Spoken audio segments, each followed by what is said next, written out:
Shortly after the national ceremony at La Sorbonne, we pay tribute to Samuel Paty, a victim of a barbaric terrorist attack last Friday.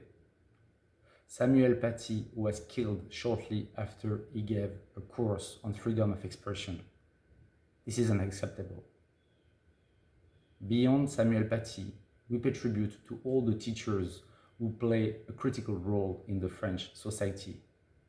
Teachers help our children to grow, to develop, to open their mindset. Teachers are the pillar of the French society. Through their daily work, they nourish the foundation of our Republic, liberté, égalité, fraternité. I will now give the floor to our guest, representative of the teachers community in New York and of religious organization. Thank you. Nothing as the freedom to practice religion has been recognized since 1905, when the law of the separation of the church and state came into effect. Far from being a weapon against religion, this text returned all religion to the private sphere and established state secularism in the public sphere. The French state does not favor any one religion and guarantees their peaceful coexistence in respect of the laws and principles of the Republic. The most important and valuable right which Islam has recognized is sanctity of life and justice. I'll quote Quran chapter 5, verse 2. Do not let your hatred of a people incite you to aggression. Islam encourages freedom of speech and dialogue. And if there are differences in opinions or no resolution is reached, Islam totally promotes to each their own thoughts and beliefs. The ideals of equality, freedom, and compassion are weaved in the fabric of Quran. Samuel Paty était, comme vous le savez, professeur d'histoire-géographie. Son assassinat a notamment pour but de nous faire peur et de nous censurer, mais cela n'arrivera pas.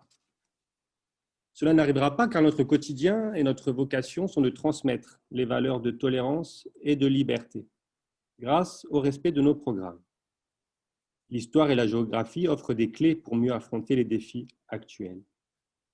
En 5e, par exemple, pas plus tard qu'hier, j'ai enseigné à mes élèves les contacts et les échanges qui ont eu lieu durant le Moyen-Âge autour de la Méditerranée, entre la civilisation chrétienne et la civilisation arabo-musulmane, afin de montrer que certes, ces contacts étaient parfois conflictuels, mais qu'ils pouvaient également reposer sur le vivre ensemble, comme en Sicile ou au sud de l'Espagne, par exemple.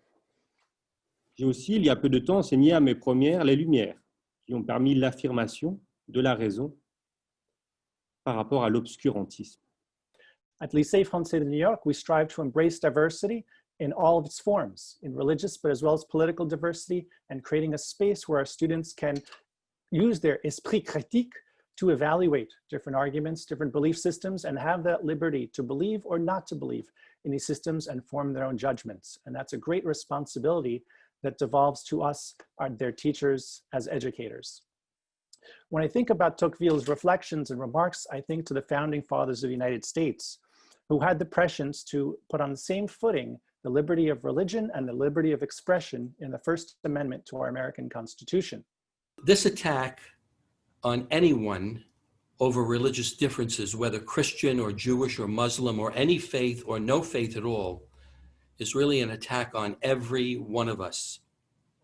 We like to think that we live in a civilized society, and this form of hatred and violence must end for the good of everybody. We're blessed that in this country we live with freedom of speech and freedom of religion, and they are enshrined as the First Amendment to our Constitution. There's a reason why both are present. Both are essential to who we are as human beings, and we have to defend that right to think and believe and speak and act on our own beliefs. The question, therefore, is number one, will the murderer and the accomplices succeed in intimidating others, other teachers, to back away from teaching those core values, even if they may at times seem impossible to understand. And it's inspiring for me to hear the teachers on this call say, we will not back away. We will not back away. Secondly, it seems to me that our nations must not be apologetic or squeamish in defending those core values that derive from the Enlightenment and that distinguish democracies from tyrannies, autocracies, and totalitarian societies. And three, and finally, I believe that this is a moment for both the internal inventorying of each of our religion and faith groups. After Yitzhak Rabin was murdered in Israel, there were those who wanted to say he can't be Jewish because Jews don't allow such wanton murder. But he was, and he was a product of at least a segment of the Jewish world. And we Jews, therefore, had to engage in a moral reflection on what went wrong in a part of that world. So too, it seems to me, as an exponent of interfaith relations, and the American Jewish Committee has been engaged intensively, deeply in interfaith relations with both the Christian and Islamic worlds. Other religions, including Islam and Christianity, must ask the same questions again and again when something goes wrong, because something has gone wrong. This is not the first such murder, gruesome murder, a beheading. This is not the first. Will it be the last? So even as we look within our own civilizations and societies, Consul General, all of us who are committed to defending those core values, those foundational values that define our societies, both in France and the United States, must also move closer to each other, must wrap our arms around each other, at least in a post-COVID world, and say that we will stand as a community of conscience and we will defend those values together as pluralistic societies. Today, we are all affected, and perhaps we are a little defeated because no tribute can atone for the death of a man. But starting tomorrow, we will continue this work of teaching, of tolerance, of vigilance, of supporting our teachers.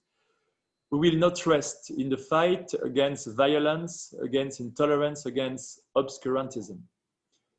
In this work, I believe that we can take strength in a symbol and a guide, which I want to mention in closing. The symbol is really this tribute, which bring together, at the invitation of the Consul General of France, professors, an elected official, a teacher herself, and great representatives of several religious denominations, speaking with one voice in powerful words. Thank you to each and every one of you for that. And finally, I believe that we have a guide, Samuel Paty, because even if we all feel like teachers today, we are discovering that Samuel Paty was truly unique. He was passionate, he was demanding, he was generous. And as President Macron said today at the Sorbonne, he was one of those professors we never forget.